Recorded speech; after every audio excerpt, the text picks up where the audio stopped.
special trip for number 500. Your host reports from the field and the birth of our sport. It's not the History Channel, it's Icenrye's Geocaching Videozine.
Hi there, and welcome to Icenrye's Geocaching Videozine. I'm Icenrye. Thanks for watching.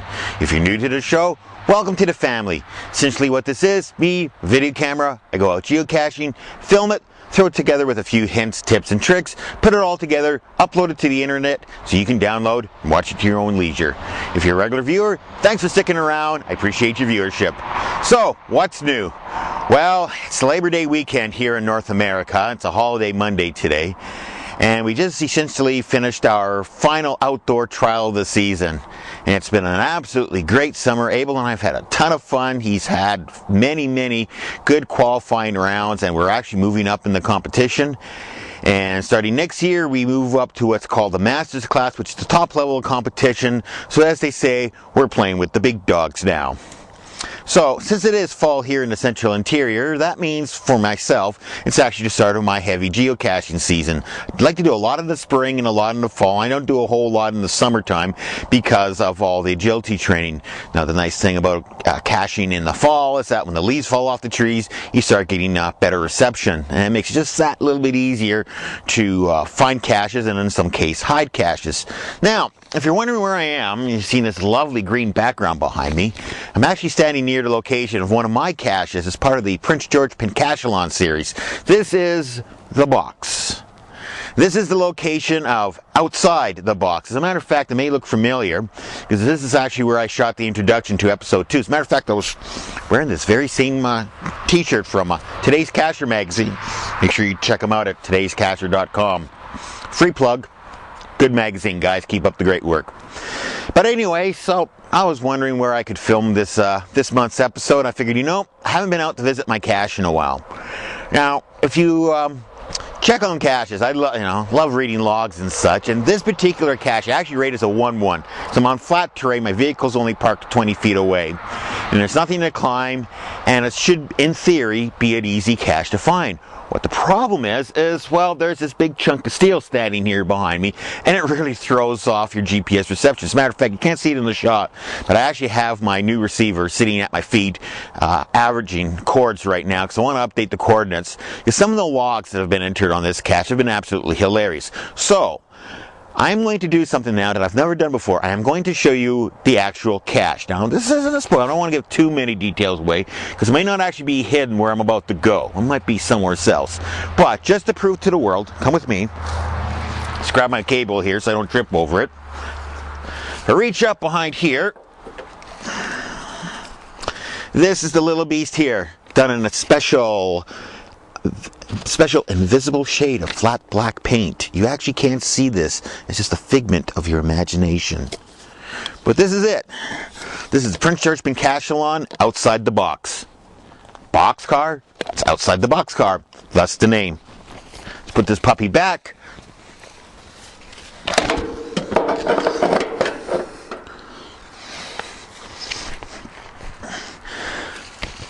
So there you go. If all you doubters out there, cache is there. And hopefully someone won't watch this and say, let's go take it. So, if you're not a geocacher, leave it alone, okay? Anyways, that's enough of me babbling about me. Let's get into the show. Let's start off with some geocaching news.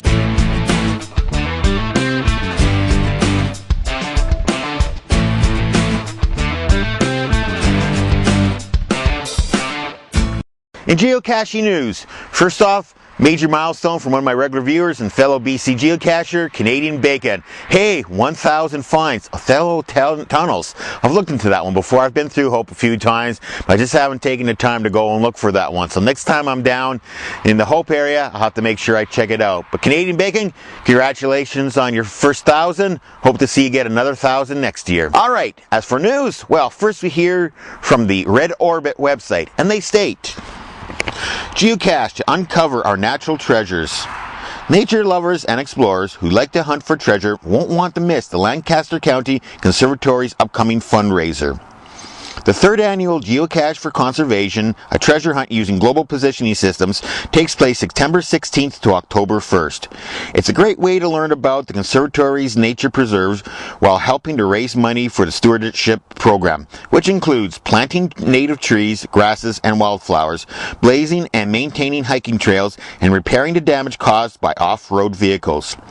30 to 35 caches will be hidden in black ammunition boxes on about 15 of the Conservatory's 23 nature preserves located throughout Lancaster County. Very interesting article on what they're planning to do and how they're using geocaching to help preserve nature. And as usual, I'll have links on the website, and of course, you've already seen the graphic down along here, so you know where to go. Next we hear from the Rushville Republican. They write, it's a game, but it's so much more than that. It's called geocaching, a treasure hunt of sorts that can be played using handheld global positioning system devices, mapping coordinates and clues posted on the internet. Within a 5-mile radius of downtown Danvers, there are more than 24 containers filled with trinkets that are waiting to be found, and 2 residents of Riverview Avenue have the clues that will lead them to find them. She and her husband, Gary, both 59, began playing the game 3 years ago following a trip to South Carolina where they were introduced to the hobby. When they returned to Danvers, they visited a website called geocaching.com and found out that Massachusetts has thousands of cachers who will play the game, but there are no hidden items or caches to be found in their hometown. So another great article on how the sport of geocaching is expanding. Now, this is going to be a bit of an inside joke to my American viewers, but Rushville, would that be named after Rush Limbaugh?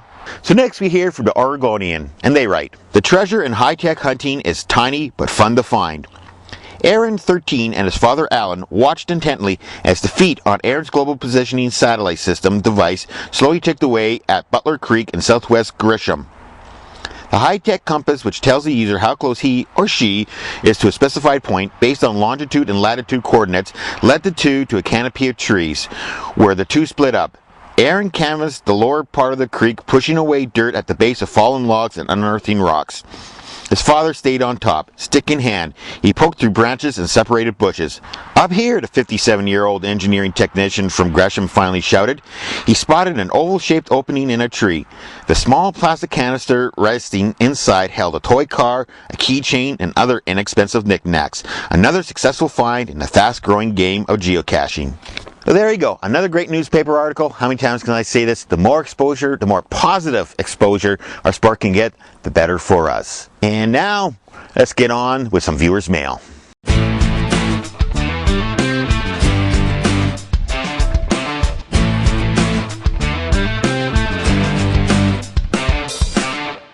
One of my favorite parts of the show, viewers' mail. I always enjoy getting feedback from you guys, the viewers.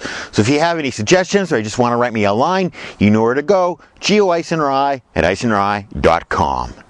So our first letter comes from one of my regular viewers, Mr. Incredible. If you remember in a previous episode, I asked you about land restrictions in your area. And about 2 days after the episode became live, I received this from Mr. Incredible. It's a very interesting piece. It's something to look into. He writes, in Northeast Indiana, we have a conservation group called the Acres Land Trust. They manage to protect almost 60 nature preserves in 13 Northeast Indiana counties. They have recently come up with a policy on geocaching. Many geocaches have been placed in acres preserves. I myself have 5 caches located on their properties. Their policies seem to be more restrictive than Parks Canada's National Parks proposed policies. The acres policy forbids multi-caches and geocaches must be placed within 2 meters of the path. Since we're Americans and don't know metric, we probably get away putting them about 10 feet away. Only 1 cache per property is allowed, and no single cacher can have more than 2 caches on their properties. In addition, cachers must pay $25 to join Acres and pay a $10 fee for 1 year to place their cache. A cache may then be renewed after that for $10 for a 2-year period. Many area cachers will probably pull their caches and avoid access property altogether, but then again, that probably was the idea. Wow, that's what I call restrictive.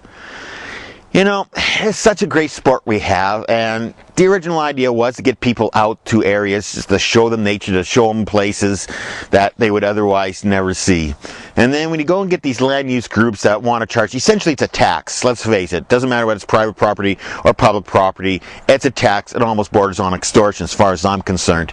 And that's garbage. So guys, Northeast Indiana, if you want to fight this, I'm all behind you. Good luck. Keep me in touch and let me know how things go. Next we hear from Seacom17, and he writes, "Hey, I ran across your site tonight while reading a number of geocaching blogs.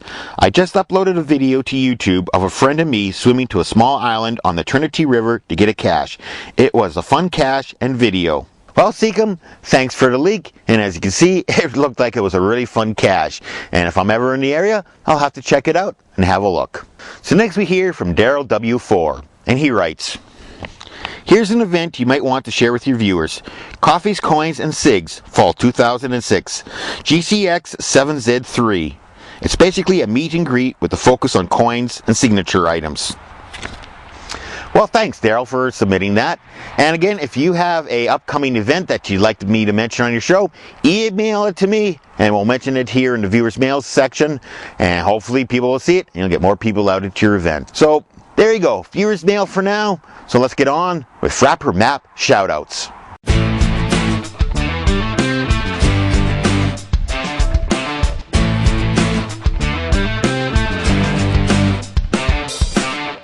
It's shoutouts time. Hey, I want to thank everybody for signing up on my Frapper Map. What? You don't know what a Frapper Map is? Well, you remember when you were young, you had a big map of your particular continent or your country up on the wall, and you had little pins, places that you visited or places where you've known people. Well, that's essentially what Frapper is.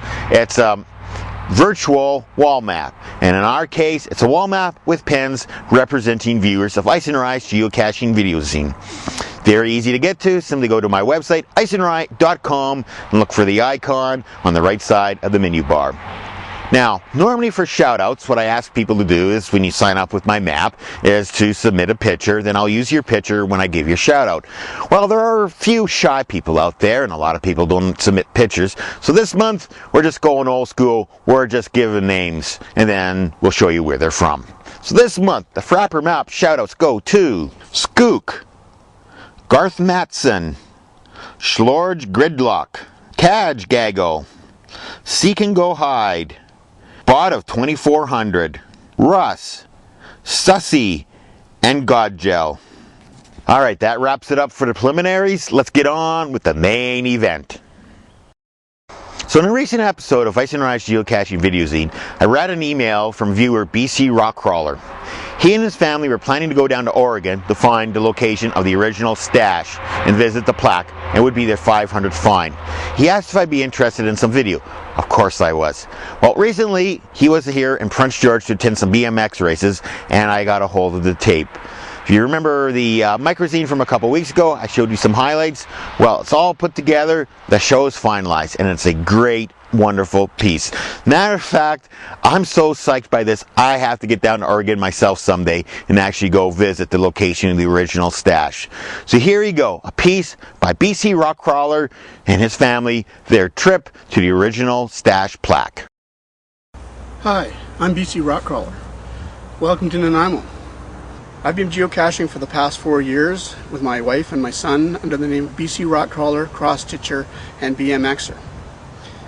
Right now we're in a small municipal park in Nanaimo, BC on Vancouver Island that holds some special significance in our geocaching career, as it is the first geocache we hit was in this park. Hit it back in July of 2002. Still active, it's nearby, I just checked it, it's fine. It's lasted this long, which is a pretty good run for a geocache in this day and age. It's a great view, as you saw from the opening shots, and it overlooks the Departure Bay area of Nanaimo. why we're up here at this particular spot is because we've approached 500 finds in our geocaching career, and we've decided to pick a very, very special spot to go and do our 500th find at. It's a special place down in Oregon. It's where Dave Allman buried the 5-gallon pail that started all this to what some of us is quite the obsession. And we'd like to share the visit with you and the video diary, as it were, of the trip down and the discovery of the plaque where they've commemorated the event of May 3rd, 2000, when he first put the bucket in the ground. I hope you enjoy it. Come along for the ride.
Dad.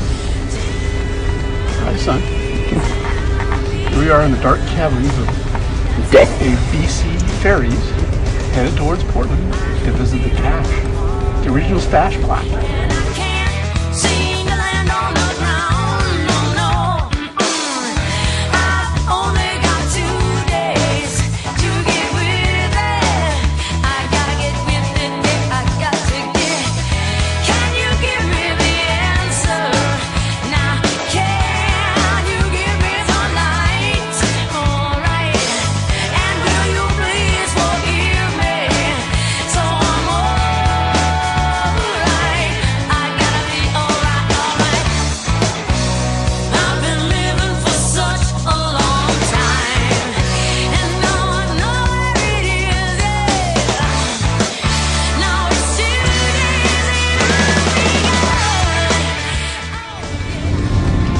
Well, here we are, day 2 on the trip to the original Stash Plaque.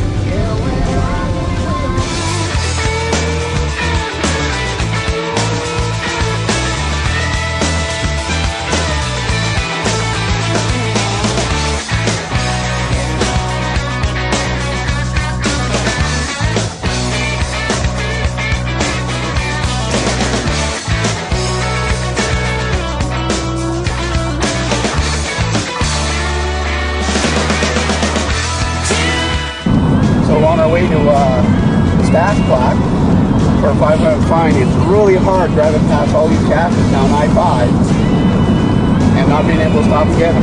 Hopefully on the way back we'll be able to grab them.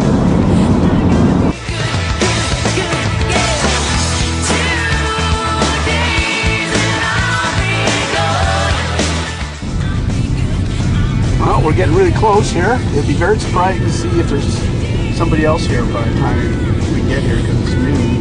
And I've been watching this site for a while, and I know a lot of people visit 2 or 3 times a day. So let's see where exactly it is.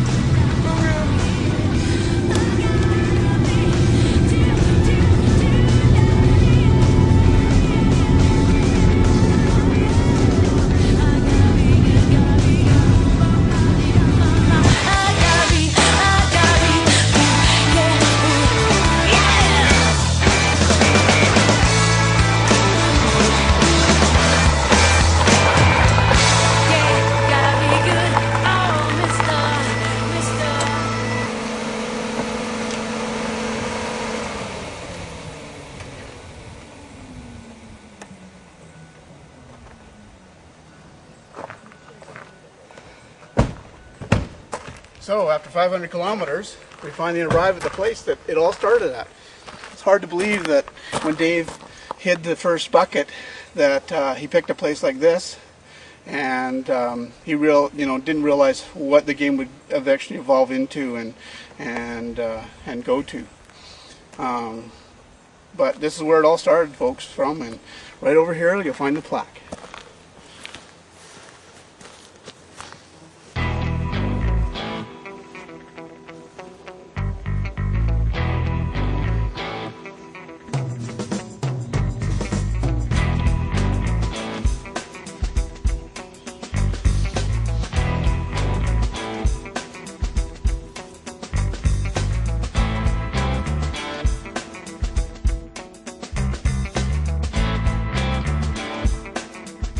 So I brought with me a bunch of travel bugs that we've been taking around to a lot of places with us, and I'm going to take a picture of each bug on the plaque just to maybe give the owners a bit of a thrill, and then we'll be putting them in a couple places around Portland and Washington on the way home.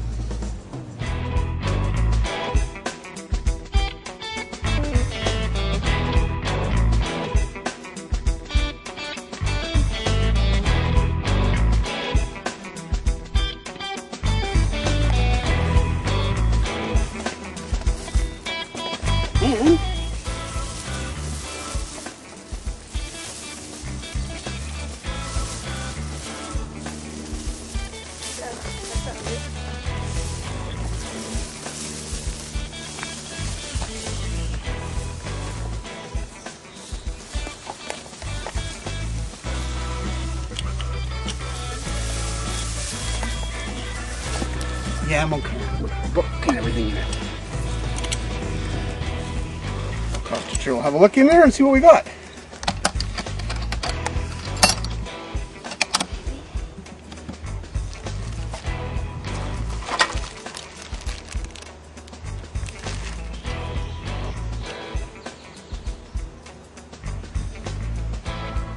This is always the neat part. Just looking through and seeing what stuff's here.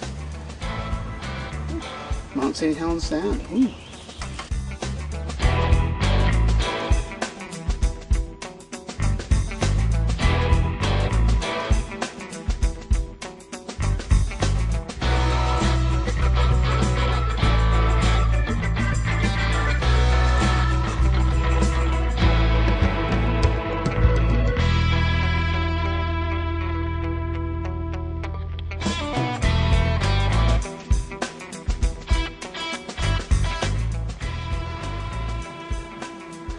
As you can see, the place gets pretty crowded pretty fast. Some people working on their stuff, some people just pulled up. Busy, popular place. Be hard to be here by yourself. Well, here we are back in Nanaimo. Never get tired of this view. Come up here and check my cache out, and always sit down and take in the place. What can I say about our trip? It was fantastic. 1,250 kilometers of driving, but a very significant place to go visit. The original Stash Plaque is definitely in kind of a nondescript place, but that didn't matter. It was definitely the place where it all began, and it's the Mecca for sure for all geocachers in the world to go visit at least once in their career. We also did, for our 501st find, a cache nearby that was hidden in 2000. It's called the unoriginal stash, and it was put there in place of the cache when Dave's bucket got destroyed by the road crew. It's so old, as a matter of fact, the waypoint is only 4 digits long, or 4 letters long. It's quite a thing. So that was another little thrill. We had a great time, met some cachers on the way. It was all in all a great trip. If you ever get down there, make sure you plan some extra time. We found out quite by accident that the Spruce Goose is located in an air museum just southwest of Oregon, about an hour and 20-minute drive. We made the trek down there too, did some caches after we went and visited the plane. There are some nearby. Visited a matter of fact, a cemetery that had some people buried in it from that were born in the 1700s. Another interesting thing that place you visit when you go caching. It was a great time. We had a fabulous time, and I hope you enjoyed it. Special shout out goes to Icenrye for his putting all this stuff together and just broadcasting it on the internet. It's fabulous. Have a great time watching it. I know he's going to do a good job with all the raw footage that I've given him, and hopefully you'll enjoy it too. We got our original coin here from the stash. It's pretty cool too. Has the little can of beans and the representation of the bucket too, and it's another little piece of memory that we're going to keep for quite a while. And a shameless plug here. Look at those. They're our personal coin. We're going to start putting them in caches here pretty quick, and hopefully you'll be able to have a chance and have a look at one of them. All in all, it's great. Hope you enjoyed the trip, and thank you very much. So thanks to BC Rockcrawler for that great video footage. And if you have something you would like to contribute to Icenrye's Geocaching Videozine, email me, geoicenrye@icenrye.com, and I'll get back to you on how to contribute your video. So, speaking of contributions, next we hear from regular contributor Pablo Mac. Now, if you remember back in episode 13, I showed you a top secret video project that he was working on. Well, it turns out he was shooting footage for a new cache that he's located. It's called the Stop Recon Cache. And this video is essentially a set of clues for the particular cache. A while back he emailed me with a little script and suggestion on what he wanted to do with this cache. And he sort of wanted to go on a military theme. And I looked at the script and it was fun. So I went out, shot the footage, sent it down to him. And well, essentially this is what he came up with. It's a short little sweet piece, and trust me, no one was harmed in the making of this video. Mostly me. As you can see, I am still here. Wonder what I'm talking about? Watch the video.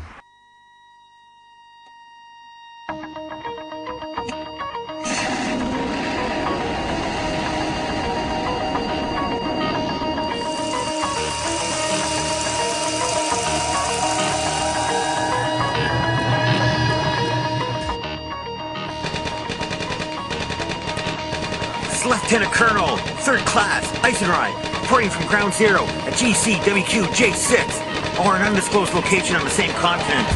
My team and I barely survived a risky haloid insertion here in an undisclosed area a number of days ago. We've been hiding out here ever since. The situation on the ground is deteriorating rapidly, and we need some help to complete this mission. We need a drop specialist, ASIP.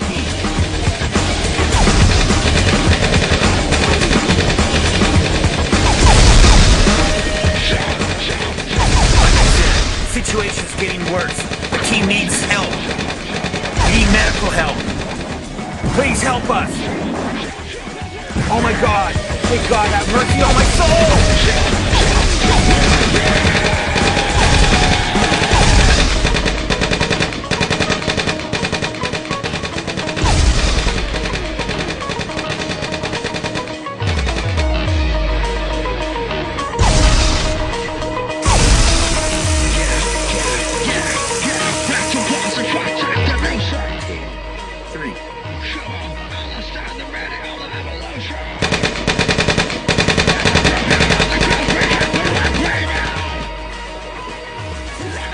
Hey, is that Academy Award material or what?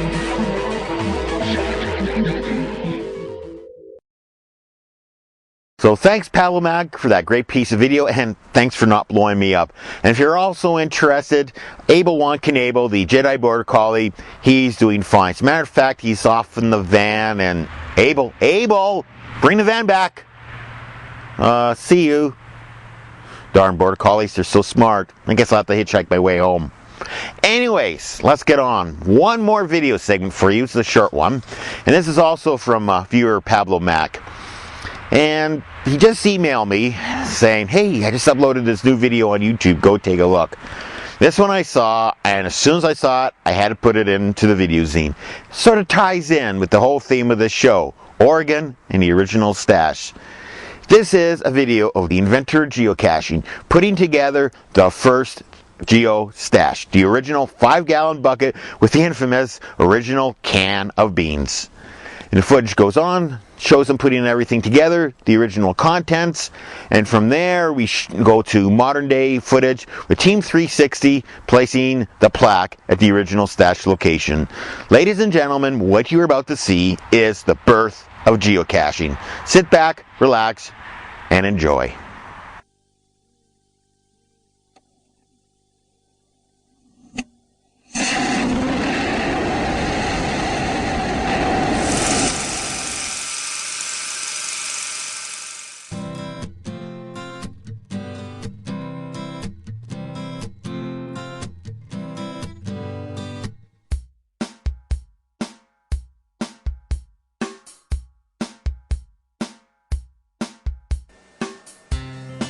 Bucket is my new invention. Got software, video cassette, some money, cassette recorder, a book, a can of food, some discs, all this stuff is going to become the first GPS stash. Here's the cover that goes on top. And what goes in there is a... Hold on, let's look for it. Here it is, the GPS stash logbook. 4300. Really, let's take something, leave something.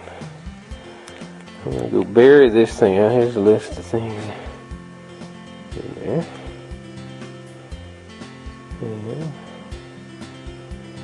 we're going to do here is we're going to bury this in location and publish the coordinates on the internet so anybody can come and take stuff out of here and put stuff in it.